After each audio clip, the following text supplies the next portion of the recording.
इमरान खान के वकील सलमान सफदर आज पेश हुए और उन्होंने कहा कि मेरा मुवक्किल ऑलरेडी ये जो केस है इसमें 1.5 साल से ज़्यादा सजा भुगत चुका है। पाकिस्तान के कई शहरों में स्मार्ट लॉकडाउन का ऐलान किया गया। ये 3 दिन जो हैं वो लॉकडाउन रहेगा। नसीम शाह को 2 करोड़ जुर्माना हुआ। नाज़रीन, ये जो खेल है इसकी तारीख में एक फुटबॉलर था, उसको 90,000 पाउंड ये मैक्सिमम जुर्माना है जो आज तक स्पोर्ट्स की हिस्ट्री में किसी भी खिलाड़ी को हुआ। सोहेल अहमद ने ये कह दिया, उसने कहा जी कि मशहूर तो हुसैन भी थे और मशहूर तो यजीद भी था। नाज़रीन, सबसे पहली बात तो इस बयान के ऊपर मेरी तरफ से दिल की अथाह गहराइयों से लानत है। नाज़रीन, मैं हूं जाहिद अब्बास नकवी, आप देख रहे हैं हमारा सोशल मीडिया चैनल। आपसे रिक्वेस्ट है कि हमें सब्सक्राइब करें और अपने कमेंट से ज़रूर आगाह करें। इमरान खान का 190 मिलियन पाउंड सज़ा मुअत्तली का केस है इस्लामाबाद हाई कोर्ट में, और इमरान खान के वकील सलमान सफदर आज पेश हुए और उन्होंने कहा कि मेरा मुवक्किल ऑलरेडी ये जो केस है इसमें 1.5 साल से ज़्यादा सज़ा भुगत चुका है और उम्र का भी तकाजा है, साथ ही साथ जो मोहतरमा बुशरा बीबी हैं वो खातून हैं, तो इन सारी चीज़ों को मद्देनज़र रखते हुए ये जो सज़ा मुअत्तली का केस है इसको पहले सुन लेना चाहिए। नाज़रीन, अदालत ने बजाय इसके कि सज़ा मुअत्तली का केस सुना जाए, उन्होंने जो केस के मेरिट्स और डीमेरिट्स हैं उनके ऊपर बहस करना शुरू कर दी। अलीमा खान ने आज मीडिया से गुफ्तगू करते हुए कहा, उन्होंने कहा जिस तरह से जजेस ने आज इसके ऊपर रद्द-ए-अमल दिया है उससे तो ये लगता है कि ये आइंदा 5-7 साल इमरान खान को इसी केस में जेल में रख सकते हैं। और नाज़रीन, लग भी यही रहा है कि वक्ती तौर पे जो गवर्नमेंट है वो इस तरह का कोई भी फैसला नहीं करेगी जिससे इमरान खान या तो बाहर आ जाएं या उनको कोई अदालतों से रिलीफ मिल सके। लेकिन दूसरी जानिब जो पाकिस्तान तहरीक इंसाफ है उसकी जो मरकज़ी क़यादत है उसने भी अपने लाहे अमल का ऐलान कर दिया। सोहेल अफरीदी ने यह कहा, उन्होंने कहा जी कि हम एट एनी कॉस्ट इस मरतबा जब निकलेंगे तो वो तमाम कमज़ोरियाँ जो हमारे पिछले एहतजाजों में हुई हैं इस मरतबा नहीं होंगी, और अब हम ये अपनी कौम को, PTI के सपोर्टर्स को, इमरान खान के वोटर्स को ये यकीन दहानी करवाते हैं कि अब जब हम इस्लामाबाद जाएंगे तो इमरान खान को लिए बगैर वापस नहीं आएंगे। सोहेल अफरीदी ने कल वज़ीर-ए-आज़म साहब के साथ जो मुलाकात थी उसमें शिरकत की।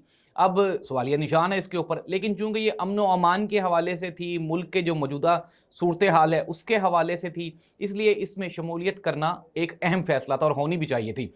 अब आ जाते हैं, पाकिस्तान के कई शहरों में स्मार्ट लॉकडाउन का ऐलान किया गया। ये 3 दिन जो हैं वो लॉकडाउन रहेगा, लेकिन जो सूबे हैं उन्होंने इसको मुकम्मल तौर पर डिनाई कर दिया। खुसूसन पंजाब के PK और सिंध ने कहा कि हम बिल्कुल भी अपनी जो कौम है, अपनी जो आवाम है उसको भूखा नहीं मार सकते, तो हम आपके इस फैसले को बिल्कुल भी फॉलो नहीं करेंगे।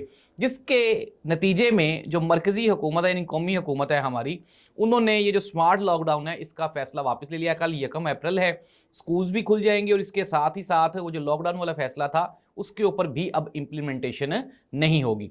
नसीम शाह को 2 करोड़ जुर्माना हुआ। नाज़रीन, ये जो खेल है इसकी तारीख में एक फुटबॉलर था, उसको 90,000 पाउंड ये मैक्सिमम जुर्माना है जो आज तक स्पोर्ट्स की हिस्ट्री में किसी भी खिलाड़ी को हुआ। तो नसीम हसन शाह को अप्रोक्सीमेटली $70,000 का जुर्माना किया गया, जो कि पाकिस्तानी 2 करोड़ रुपए बनते। अब ये जो ट्वीट हुआ, नसीम शाह ये कहते हैं कि मेरा जो मीडिया कंट्रोल करता है, मेरा मीडिया एडवाइज़र है, उसकी गलती की वजह से ये सारे का सारा जो ट्वीट है वो हो गया। अब ये तो अंडरस्टूड सी बात है कि ट्वीट हो गया, डिलीट भी हो गया, उसमें किसी ना किसी की गलती तो थी, लेकिन 2 करोड़ रुपए जुर्माना करके क्या आप मरीम नवाज साहिबा को खुश कर रहे हैं? उन्हें क्या तसल्ली हो जाएगी कि उनके खिलाफ या उनकी शान में गुस्ताखी की गई और 2 करोड़ रुपए जुर्माना कर दिया गया? 5-10 लाख रुपए जुर्माना भी कर दिया जाता तो सजा के तौर पे ये इनफ था, लेकिन एक अलामती नुक्ता नज़र से और उसको निशाना इबरत बनाने के लिए ऐलान किया गया।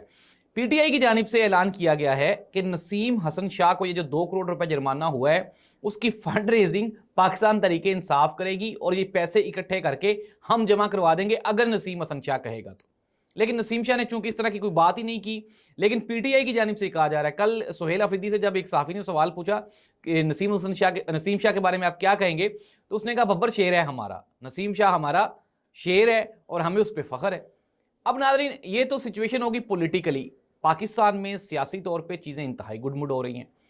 सोहेल अहमद पाकिस्तान के नामवर एक एक्टर हैं, अदाकार हैं, कॉमेडियन हैं, बड़ा नाम है, لیکن سہیل احمد نے بھی اسٹیبلشمنٹ اور پی ایم ایل این کے ہتھے چڑھ کے عمران خان کے خلاف ایک محاذ آرائی کریٹ کرنے کی کوشش کی۔ اس سے پہلے بھی سہیل احمد 2-3 جگہوں پہ عمران خان کے خلاف بکواسیات کر چکے ہیں۔ اب ناظرین کل ایک جگہ پہ سہیل احمد نے یہ کہہ دیا، اس نے کہا جی کہ مشہور تو حسین بھی تھے اور مشہور تو یزید بھی تھا۔ ناظرین سب سے پہلی بات تو اس بیان کے اوپر میری طرف سے دل کی اتھاہ گہرائیوں سے لعنت ہے، کیونکہ ایک ہوتا ہے مشہور ہونا اور ایک ہوتا ہے نٹوریس ہونا، یعنی بدنما ہونا، بھدا ہونا، برا۔ اور یزید اور حسین کیا میچ کر سکتے ہیں؟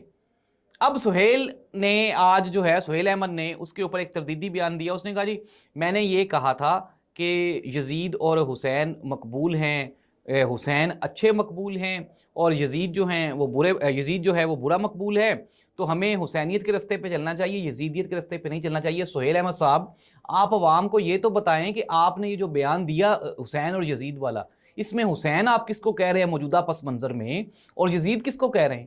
ناظرین انتہائی گھٹیا پن کی اعلیٰ جو ہے نا وہ حدوں کو چھو رہے ہیں عمران خان کے مخالفین، اور یہی وجہ ہے کہ جو بھی یہ بات کرتے ہیں، جو بھی یہ بیانیہ بناتے ہیں، مارکیٹ میں اس کی حقیقت کھل جاتی ہے اور پھر اس کے بعد ان کو معافیہ مانگنا پڑتی ہے۔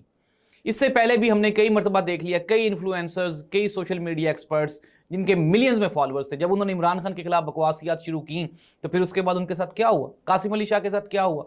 سمیل علی، شاہد افریدی کے ساتھ کیا ہوا؟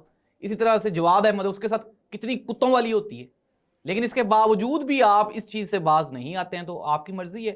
لعنت انسان اب خود بخود لیتا ہے، اللہ تعالیٰ کی طرف سے نہیں ملتی۔ تو جس طرح کی آپ کی سوچ ہے تو آپ کو مبارک ہو۔